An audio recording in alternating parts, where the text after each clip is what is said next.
دوستو اپنا فیضان اولیاء اکرام چینل کو سبسکرائب کریں اور بیل آئیکن ضرور دبائیں۔ حافظ قرآن پہلے بنایا تھا، پھر IAS پڑھوایا تھا۔ اب وہ IAS آفیسر جب جامع مسجد میں تراویح پڑھانے کے لیے آئے گا تو وہ کیوں 25,000 کی لالچ کرے گا؟ وہ تو کہے گا اس سے بڑھ کر زکوٰۃ تو رمضان شریف میں خود دیتا ہوں۔ سبحان اللہ، بے شک۔ مجھے ان کے پیسوں سے کیا غرض ہے؟ مجھے ان کے پیسوں سے کیا؟ اگر یہ ختم کرنا ہے تو ہم دین کا پرچم ان کے ہاتھ میں دینا ہوگا۔ اور آپ کہیں گے یہ کیسے ہو سکتا ہے مولانا؟ کوئی IAS کیسے تراویح پڑھا سکتا ہے؟ میں کہتا ہوں جب ہندوستان اکھنڈ بھارت کا بادشاہ تراویح پڑھا سکتا ہے، اکھنڈ بھارت کا بادشاہ تراویح پڑھا سکتا ہے تو IAS آفیسر کیوں تراویح نہیں پڑھا سکتا؟ کہیں گے کون بادشاہ ہے؟ غریب نواز محی الدین سلطان اورنگزیب عالمگیر کے نام سے سلطان اورنگزیب عالمگیر دلی کی جامع مسجد میں تراویح نہیں پڑھاتے۔ بادشاہ تراویح پڑھا سکتا ہے، IAS نہیں پڑھا سکتا، ٹیچر نہیں پڑھا سکتا، ڈاکٹر نہیں پڑھا سکتا۔ ہمارے شہر میں ایک مسجد، ایک حافظ صاحب تھے، 40 سال تراویح فی سبیل اللہ پڑھائی۔ میں نے پوچھا کہ کیسے پڑھائی؟ تو کہا وہ ٹیچر تھے اور ٹیچنگ کرتے کرتے انہوں نے قرآن حفظ کیا تھا اور انہوں نے 40 سال تک تراویح پڑھائی۔ تو یہ جو سسٹم میں ختم کرنا ہے، دین کا جھنڈا ان ہاتھوں میں ہوگا جو ہاتھ مضبوط ہوگا۔ واللہ میں غریبوں کی بے ادبی کرنے کبھی نہیں آیا، لیکن یہ ضرور کہتا ہوں غربت جرات ختم کر دیتی ہے۔ آپ جتنے بھی جرات مند ہستیوں کو دیکھیں گے پیچھے ان کے پاس مالی سپورٹ ضرور موجود ہوگا۔ بہت کم لوگ ایسے ہوتے ہیں جو غریب بھی ہوتے ہیں اور غیرت مند بھی ہوتے ہیں۔ دو غین ایک ساتھ جلدی سے جمع نہیں ہوتی۔ بہت کم لوگوں کے پاس غربت اور غیرت کی یہ دو غین ایک ساتھ جمع ہو جاتی ہے، ورنہ دو غین کا ایک ساتھ جمع ہونا آسان نہیں ہوتا۔ اللہ اکبر۔ میرے آقا صلی اللہ علیہ وآلہ وسلم کے دیوانوں، آپ کو نہیں پتا علامہ فضل خیر آبادی رحمت اللہ تعالی علیہ، جنہوں نے سب سے پہلے ہندوستان کی سرزمین پر انگریزوں کی حکومت کے خلاف جہاد کا فتویٰ دیا، کیا معمولی جرات ہے؟ معمولی جرات ہے جمعہ کی نماز کے بعد فتویٰ دینا کہ انگریزوں کے خلاف نکالو ان انگریزوں کو ملک سے باہر؟ معمولی جرات ہے؟ کیوں؟ جج تھے، جج بھی تھے اور مسجد کے امام بھی تھے۔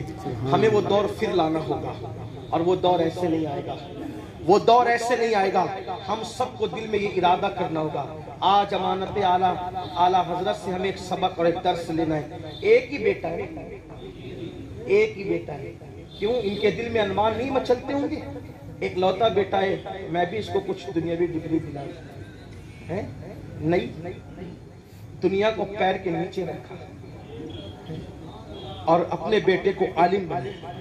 سبحان اللہ۔ لیکن آپ سے کہتا ہوں اچھا کیا، اس لیے کہ جس کی کئی آنکھیں ہوں، اگر ایک آدھ آنکھ پھوٹ جائے کوئی مسئلہ نہیں ہوتا، لیکن جسے آنکھ کی قدرت میں ایک دی ہو، اگر وہ بھی پھوٹ جائے تو ہونا کیا ہے؟ بڑے ہوشیاری سے کام لیا انہوں نے، بہت ہوشیاری سے۔ اللہ نے ایک ہی آنکھ دی تھی، اس ایک آنکھ کو اللہ کے نور سے اتنا روشن کر دیا، روشن کیا، اس لیے کہ میرے آقا فرماتے ہیں العلم نور، علم نور ہے، علم نور ہے، روشن کر لیا۔ اگر دنیا پڑھا دیتے، دین نہ پڑھاتے، ایک ہی آنکھ تھی، بے نور ہو جاتے، کیا ہوتا؟ آپ سے کہتا ہوں ڈاکٹر بن جائے بچہ، ٹیچر بن جائے، انجینئر بن جائے، دنیا میں عزت کا سبب بن سکتا ہے، آخرت میں نجات کا سبب نہیں بن سکتا۔ اگر اللہ نے اولاد دی ہے، ارادہ کرو کم سے کم ایک بچے کو، گھر کے ایک بچے کو عالم یا حافظ انشاءاللہ ارادہ کرو۔ کرتے ہو ارادہ؟ انشاءاللہ کرتے ہو نیت؟ کرتے ہیں نیت انشاءاللہ۔ میری عادت نہیں ہاتھ اٹھوانے کی، لیکن اتنے بڑے بڑے بزرگ موجود ہوں تو پھر برکت کے لیے اٹھائی لیا جائے۔ سبحان، ذرا دیکھو تو میں بھی، مجھے تھوڑی دیر دیکھنے تو دے ذرا یہ منظر۔ سبحان اللہ، ہاتھ اٹھائے رکھ کے فرشتوں کو گواہ ہونے دے۔ کم سے کم ایک بچہ عالم بن جائے، حافظ بن جائے، قاری بن جائے، مفتی بن جائے، انشاءاللہ وہ دنیا میں اپنے گھر والوں کی ایمان کی حفاظت کا ذریعہ بنے گا اور انشاءاللہ آخرت میں نجات کا ذریعہ بنے گا۔ اپنے گھر کے بچوں کو ضرور کم سے کم ایک کو، اور بھی لوگوں کو بنانا ہے تو اللہ کرے بناؤ، لیکن کم سے کم ایک ضرور بننا چاہیے، ورنہ یاد رکھنا آج حالات یہ ہے، مر جاتے ہیں نا، گھر کا لڑکا جنازہ پڑھانے کے قابل بھی نہیں۔ لیکن ایک بات کہوں گا، شک پیدا کرنے کے لیے نہیں، شوق پیدا کرنا۔ ایک بات کہہ رہا ہوں، شک کے لیے نہیں، شوق کے لیے کہہ رہا ہوں، مسجد کا امام میرے باپ کا جنازہ پڑھائے گا اور اگر میں اپنے باپ کا جنازہ پڑھاؤں گا تو بولو دل کی گہرائیوں سے کون دعا کرے گا؟ بیٹا جس بیٹے کا باپ مر گیا ہے وہ ٹوٹے ہوئے دل سے آہو فغاں کرے گا یا جسے کوئی غم ہی نہیں؟ بڑی معذرت کے ساتھ آپ مجھ سے بڑی محبت کرتے ہیں، میں آپ سے محبت کرتا ہوں، لیکن حق بولنا میری عادت ہے۔ آپ کے ابا مریں گے مجھے وہ تکلیف کبھی نہیں ہوگی جو میرے باپ کے مرنے پر ہونی ہے۔ صحیح بات ہے، یہ حقیقت نہیں ہے، رشتے جتنے ہوتے ہیں محبت اتنی ہوتی ہے۔ یاد رکھنا آپ کے گھر میں انتقال ہوگا مجھے اتنا دکھ نہیں ہوگا، اگر اللہ نہ کرے میرے گھر میں انتقال ہوا تو مجھے جتنا دکھ ہوگا، تو جس کا دکھ ہوگا، جس کے دل کے اندر دکھ ہوگا تو وہ جتنی گہرائی سے پڑے گا نا، اللہم اغفر لے حجنا و میتنا، جب حجنا و میتنا پڑے گا نا تو ساتھ ساتھ باپ کا انگلی پکڑ کے چلانا بھی یاد آئے گا، ہاتھوں سے لقمے کھلانا بھی یاد آئے گا۔ تو جو دل کی گہرائیوں سے اپنے باپ کی مغفرت کی دعا بیٹا کرے گا اتنا کوئی اجنبی نہیں کر سکتا۔ لیکن حالت یہ ہے کہ بیٹا خود جنازہ نہیں پڑھ سکتا اس لیے کہ اسے جنازے کی دعا ہی یاد ہے۔ ہم نے اپنے بیٹوں کو تاجر تو بنایا لیکن اپنے بیٹوں کو دین نہیں پڑھایا، تو بیٹا دکان سنبھالنے کے قابل تو بن گیا لیکن بیٹا جنازہ پڑھنے کے قابل بھی نہیں بن سکا۔ بلکہ آج کل کے ظالم بیٹے تو ایسے ہیں، باپ کا جنازہ رکھا ہوتا ہے اور وہ دور روتے ہوئے ہاتھ باندھ کے کھڑے ہوتے ہیں، اس لیے کہ کہتے ہیں کہ ہم تو پاک بھی نہیں ہیں، اپنے باپ کا جنازہ کس منہ سے ادا کریں؟ کیا تم نے اولاد کو دیا اور کیا پایا؟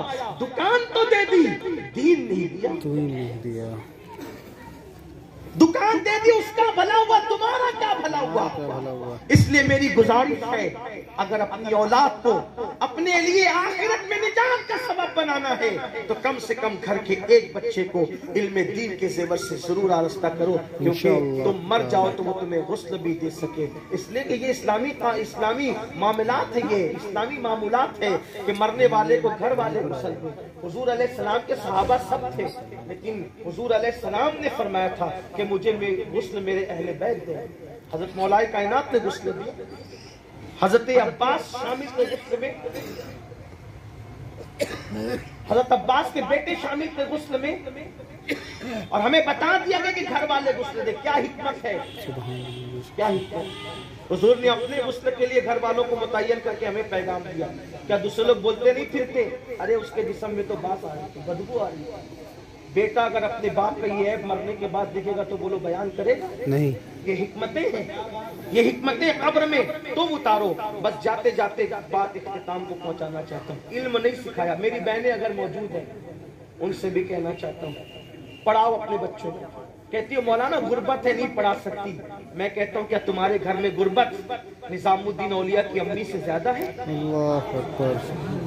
اس ماں پر اللہ لاکھوں کروڑوں سلام نازل فرمائے جسے دنیا بی بی زلیخا حضرت نظام الدین اولیاء کی امی کہلاتی ہے۔ وہ چرخہ کاٹتی تھی، شوہر کا وصال ہو گیا تھا، جوانی میں بیوہ ہو گئی تھی اور اپنے بچے کو امام حضرت نظام الدین اولیاء کو پڑھاتی تھی۔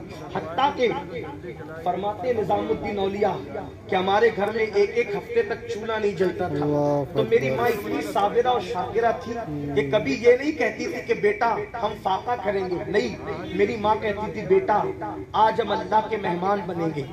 جب فاقہ کرنا ہوتا تو کہتی تھی آج ہم اللہ کے مہمان بنیں گے، تو مجھے اپنی ماں کی بات پر اتنی لذت آتی تھی۔ پھر کبھی کبھی کئی دن تک ایک ساتھ کھانا بننے لگتا تھا تو میں ماں سے دھیر سے پوچھتا تھا امی ہم اللہ کے مہمان کب بنیں گے، ہم اللہ کے مہمان کب بنیں گے؟ چرخہ کاٹ کر اپنے بیٹے کو پڑھایا، حتیٰ کہ جب دستار کا موقع آیا تو دستار کے موقع پر جب استاد نے کہا کہ بیٹا تمہاری امی سے کہو کہ علماء کے کھانے کا انتظام کرے اور تمہارے لیے امامے کا انتظام کرے، تو ماں نے کہا تھا بیٹا تمہارے استاد سے کہنا چند دن کی مہلت دے دیں، اس لیے کہ چرخہ کاٹ کے کھانے کا انتظام کروں گی اور ہاتھ سے تمہاری دستار میں خود بنوں گی، اس لیے کہ اپنے پاس اتنے پیسے نہیں ہیں کہ دکان سے دستار کا کپڑا خرید کر کے لا سکے۔ اس غربت کے ماحول میں ان ماؤں نے اپنے بچوں کو پڑھایا، لیکن میں اپنی بہنوں سے کہنا چاہتا ہوں میری ماں بہنوں اگر تم نے اپنے بچوں کو نہیں پڑھایا تو انجام کیا ہوگا؟ آپ سے پوچھتا ہوں انجام کیا ہوگا؟ اگر کوئی بے عزتی میں سمجھنا نصیحت کے طور پہ کریں، مجمع میں تمہاری بہن کو، ماں کو، بیوی کو، بیٹی کو لا کے کھڑا کرتے اور کوئی اس کا ہاتھ پکڑے، برداشت کرو؟ نہیں۔